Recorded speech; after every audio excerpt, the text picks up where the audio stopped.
Hi, morning. Okey, untuk hari ini, cikgu nak kita belajar menentukan titik pusingan sesuatu lengkung maksimum atau minimum dengan menggunakan kaedah pembiasaan peringkat kedua, iaitu pembiasaan menggunakan terbitan kedua.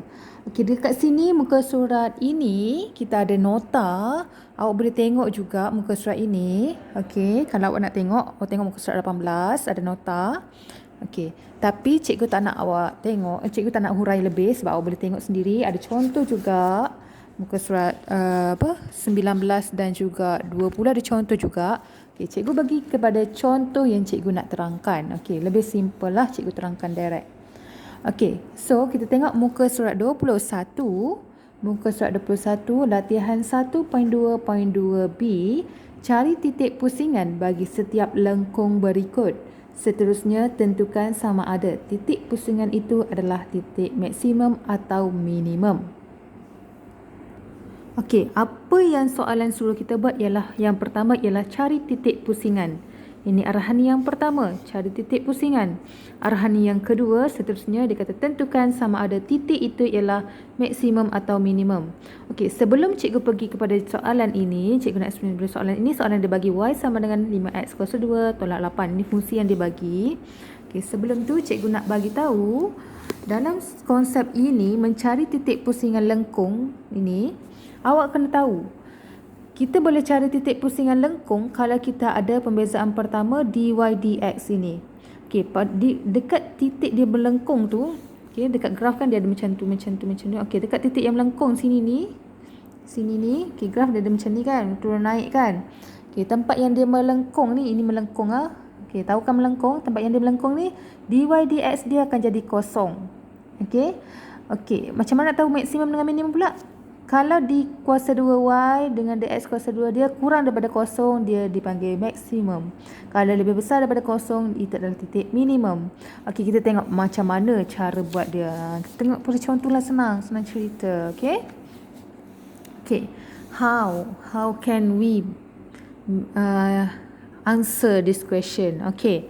Sekarang nak cari titik pusingan. Nak cari titik pusingan, step yang pertama awak kena buat ialah cari dulu dy dx dia. Okey, dy dx. Step 1.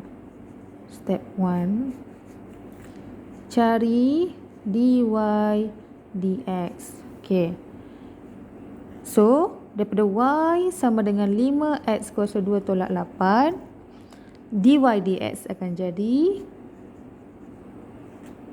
2 darab 5, 10. X kuasa 2 jadi kuasa 1. 8 tiada. Okey. So, 10x. And then, bila awak dah dapat dy dx sama dengan 10x, awak kena tahu step yang kedua. Step 2, kita tahu dy dx ialah sama dengan kosong. Kenapa tiba-tiba dy dx jadi kosong? Kan dy dx tu ialah 10x. Okey, kenapa? Sebabnya, okey, tadi kan cikgu dah cakap untuk titik pusingan dy dx ialah kosong. Kita nak cari titik pusingan, kita tahu titik pusingan tu syarat dia dy dx mesti kosong. So, kita nak cari titik kan? Kita dah tahu dy dx ialah kosong. So, dy dx kat sini 10x, dy dx kat sini kosong. So, dia akan jadi 10x is equal to 0. 10x sama dengan kosong. So, kita nak cari nilai x lah ni dulu. So, nilai x kita akan jadi x sama dengan 0 bahagi 10. Okey. So, x sama dengan 0 bahagi 10. Awak akan dapat nilai dia kosong juga. Okey. Dah dapat dah kosong dekat nilai x. Kita kan nak cari titik pusingan. Titik ni maksudnya kita kena ada x dan juga ada y. Dah dapat nilai x, cari pula y. Macam mana nak cari y? Guna balik dekat fungsi yang asal dia bagi ni. Y sama dengan 5x kuasa 2 tolak 8. So, kita nak cari y. Y sama dengan 5x kuasa 2 tolak 8. So, kita masukkan x sama dengan kosong ke dalam ini. So, y sama dengan 5 kosong kuasa 2 tolak 8. So, 5 darab kosong tolak 8. Okey. Dia jadi macam tu. 5 darab kosong, kosong. Tolak 8. Kosong tolak 8 jadi negatif 8. Awak dapat nilai Y ni ialah negatif 8. So, nilai Y awak dapat negatif 8. Nilai X awak dapat kosong. Awak tulislah koordinat dia ialah, tulis X dulu. X kosong. Y dia negatif 8. Awak dah dapat dah titik pusingan. Ini ialah titik pusingan. Okey. Titik pusingan dia ialah kosong, negatif 8. Okey, baik. Bila awak dah dapat titik pusingan dia kosong, negatif 8, step yang seterusnya ialah awak kena cari adakah titik ini maksimum ataupun minimum.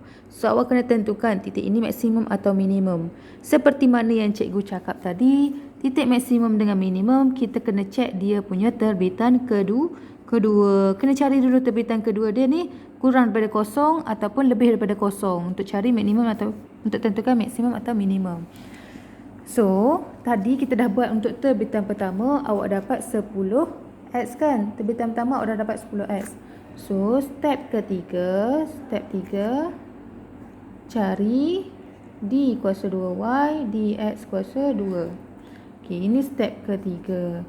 So, awak dah dapat dy dx tadi 10x. So, D kuasa 2y dx kuasa 2 sama dengan berapa? 10x dia akan jadi 10 sahaja. So, ini lebih besar daripada kosong ke kecil daripada kosong? 10 lebih besar daripada kosong. So, kesimpulannya D kuasa 2y dx kuasa 2 lebih besar daripada kosong. Bila lebih besar daripada kosong, kita akan buat point kosong negatif 8. Okay, nilai yang lebih besar daripada kosong yang mana? Bawah. So, dia adalah minimum. Point kosong negatif 8 ialah titik minimum. Okey, boleh faham? Ada 3 step. Cikgu ulang balik. Step yang pertama awak cari dy dx. Awak dapat 10x. Kemudian kita nak cari titik pusingan. Maksudnya kita kena cari nilai y dan juga nilai x. Nak cari nilai y dan nilai x, awak kena gantikan dekat titik pusingan. Dy dx dia ialah sama dengan kosong. Bila awak gantikan dy dx sama dengan kosong, awak akan ambil nilai awak dapat dy dx tadi 10x. Awak samakan dengan kosong. Untuk bila awak dah buat macam ni, awak cari nilai x dia, awak ubah 10, awak pindah pergi sebelah, dia jadi bahagi. Daripada darab dia jadi bahagi. Kosong bahagi 10, awak dapat kosong. Bila awak dah dapat nilai x, awak cari pula nilai y. Macam mana nak cari nilai y? Awak gunakan persamaan asal dia tadi. Awak gantikan nilai x dia. Awak akan kira, awak akan dapat nilai y dia. Bila dah dapat nilai y, awak tulis dalam bentuk koordinat. X dulu baru y.